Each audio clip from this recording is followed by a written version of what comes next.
Halo, hari ini kita akan bicara tentang pisang.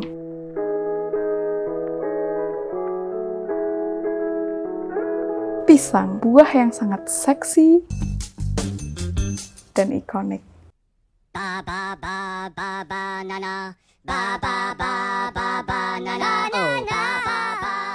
Kaya akan potasium, bisa diolah jadi berbagai macam makanan, mulai dari pisang rebus, pisang goreng, kue pisang, nogosari, dan masih banyak lagi. Nah, pisang ini buah yang sangat populer ya, tidak hanya di Indonesia, tapi juga di seluruh dunia. Pisang ini dikonsumsi oleh kurang lebih 400 juta orang di seluruh dunia, dari berbagai negara, dari berbagai benua.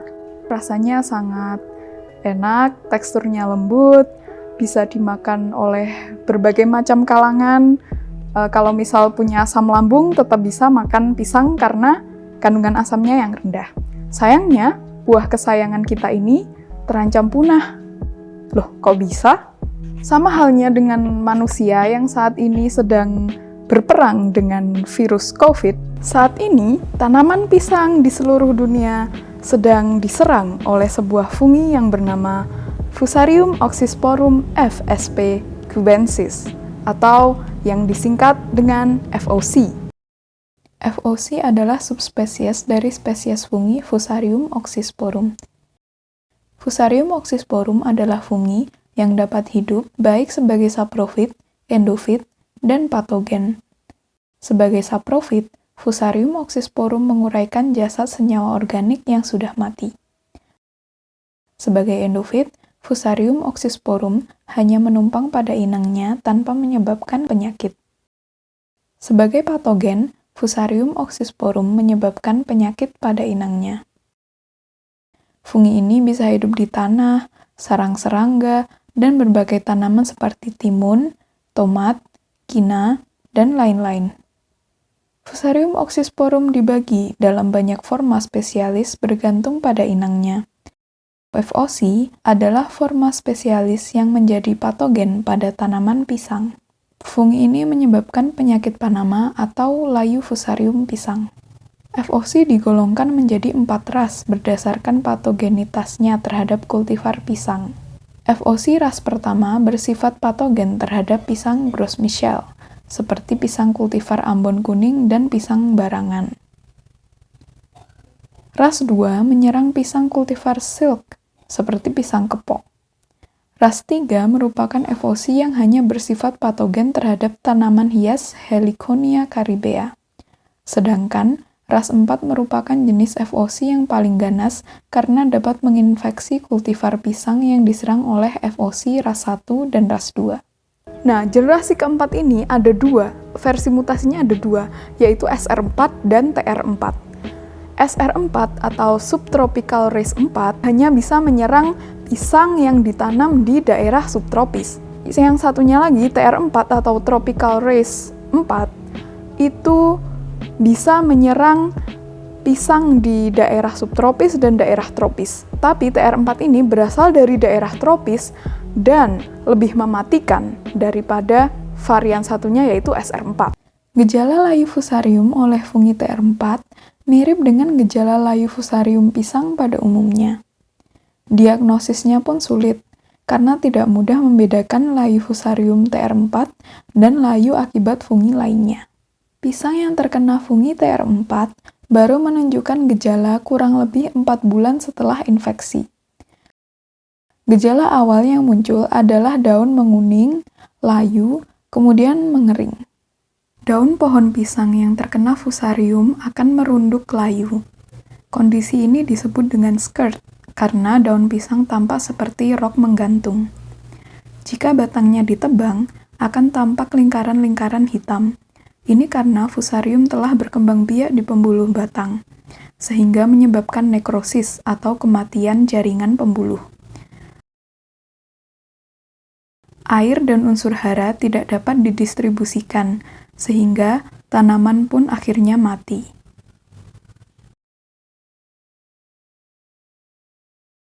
Fungi FOC pertama kali ditemukan 50 tahun lalu dan diduga menyebar karena kontaminasi oleh tanah, pekerja kebun, dan faktor-faktor lainnya. Fungi ini sangat mudah menyebar ke tanaman pisang karena saat ini pisang yang ditanam di seluruh dunia genetiknya sangat mirip dan berasal dari nenek moyang yang sama. Ada satu jenis spesies pisang atau kultivar pisang yang ditanam di perkebunan-perkebunan pisang di seluruh dunia, yaitu pisang Cavendish. Mayoritas pisang yang ada di seluruh dunia atau pisang-pisang yang ada di supermarket itu adalah pisang jenis Cavendish. Kalau kita orang Indonesia masih punya pisang raja, pisang ambon, pisang susu, pisang kepok, dan pisang-pisang lainnya. Tapi pisang standar yang ada di luar negeri, misalnya di Amerika, di Eropa, di Jepang, itu adalah si pisang Cavendish ini. Good, right? Very sweet. Tastes good. Jadi, perkebunan-perkebunan pisang itu menanam pisang jenis Cavendish. Pisang jenis Cavendish ini karena tidak berbiji, mereka dikembangbiakan dengan kultur jaringan atau lebih biasa kita kenal dengan cangkok. Nah, karena di cangkok, informasi genetiknya itu masih mirip-mirip, ibaratnya seperti copy paste begitu ya. Nah, karena itulah penyakit-penyakit yang menyerang pohon pisang itu sangat mudah menyerang karena informasi genetik host yang diserang itu sangat mirip. Kenapa para ilmuwan sampai khawatir kalau FOC akan membuat pisang punah? Kekhawatiran ini bukan tanpa alasan ya, karena sebelumnya kepunahan kultivar pisang sudah pernah terjadi. Dulu sebelum pisang Cavendish populer, ada yang namanya kultivar pisang Gros Michel. Nah, pisang Gros Michel ini punah karena FOC generasi pertama atau ras pertama. Jadi dulu sama seperti Cavendish, pisang-pisang perkebunan pisang di seluruh dunia ini menanam pisang Gros Michel. Dan pisang-pisang yang dijual di supermarket di seluruh dunia itu adalah pisang Gros Michel. Nah, tapi setelah serangan FOC ini, pisang Gros Michel akhirnya punah. Nah, kemudian diperkenalkanlah pisang Cavendish. Pisang Cavendish ini kebal terhadap penyakit Panama disease yang disebabkan oleh FOC. Sayangnya, virus FOC ini tidak tinggal diam, saudara-saudara. Jadi sama seperti virus COVID yang bermutasi menjadi alpha, beta, gamma, lambda, sampai delta, fungi FOC ini juga bermutasi. Dan saat ini fungi FOC telah bermutasi sampai ke ras keempat atau generasi keempat. Karena TR4 ini sudah kebal terhadap semua jenis pestisida yang diciptakan manusia, akhirnya pisang-pisang yang terlanjur kena fungi TR4 ini kayak tinggal menunggu ajal begitu ya. Hanya keajaiban yang bisa menyembuhkannya.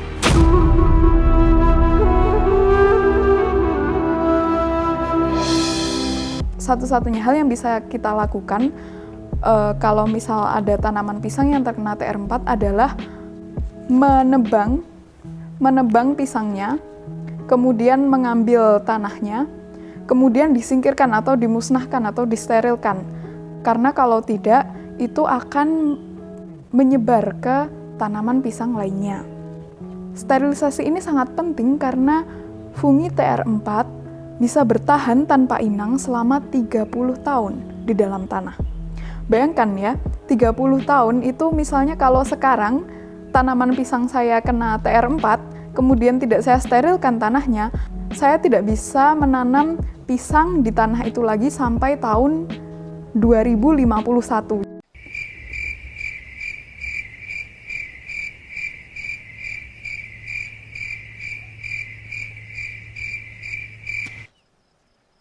Kultivar utama yang diserang oleh fungi TR4 adalah pisang Cavendish. Karena memang pisang Cavendish itu paling banyak ditanam di seluruh dunia. Tapi fungi TR4 itu tidak hanya menyerang pisang Cavendish, tapi juga menyerang kultivar-kultivar pisang lainnya. Pisang-pisang budidaya itu bisa diserang fungi TR4. Nah, inilah yang membuat para peneliti sangat khawatir. Akhirnya mereka berusaha menyelamatkan pisang dengan cara mencari kultivar-kultivar atau varian-varian pisang yang imun atau kebal terhadap TR4. Apakah ada jenis pisang yang kebal oleh fungi TR4 yang mematikan ini? Ternyata ada, kawan-kawan. Pisang yang kebal terhadap fungi TR4 ini adalah Musa acuminata malacensis. Pisang ini bisa ditemukan di daerah Sumatera Selatan, Lampung, dan Jawa Barat. Musa acuminata malacensis adalah subspesies dari Musa acuminata. Selain di Sumatera dan Jawa Barat, pisang ini juga dapat ditemukan di wilayah Semenanjung Malaya. Pisang malacensis rata-rata tumbuh pada ketinggian 300 hingga 1750 meter di atas permukaan laut. Pisang ini masih memiliki biji di dalam buahnya. Dalam satu buah pisang malacensis liar bisa ditemukan 60-70 butir biji pisang. Pisang malacensis kebal terhadap fungi TR4. Berbeda dengan tanaman pisang lainnya, fungi TR4 tidak beraktivitas sebagai patogen pada inang tanaman pisang malacensis. Tapi dia hanya bertindak sebagai endofit saja, atau hanya menumpang tanpa menyebabkan penyakit. Pisang malacensis ini disebut sebagai secercah harapan untuk menyelamatkan spesies pisang dari kepunahan akibat keganasan fungi TR4. Para ilmuwan mengambil sampel pisang malacensis untuk dilakukan proses rekayasa genetik agar tercipta kultivar pisang yang kebal terhadap fungi TR4. Dan diharapkan dengan rekayasa genetika ini akan ada kultivar pisang yang tahan terhadap TR4 dan kita tetap bisa menikmati pisang yang sangat lezat dan bergizi. Jika ada satu hal penting yang perlu ditekankan dari wabah pandemi pisang ini adalah pentingnya menjaga keragaman hayati.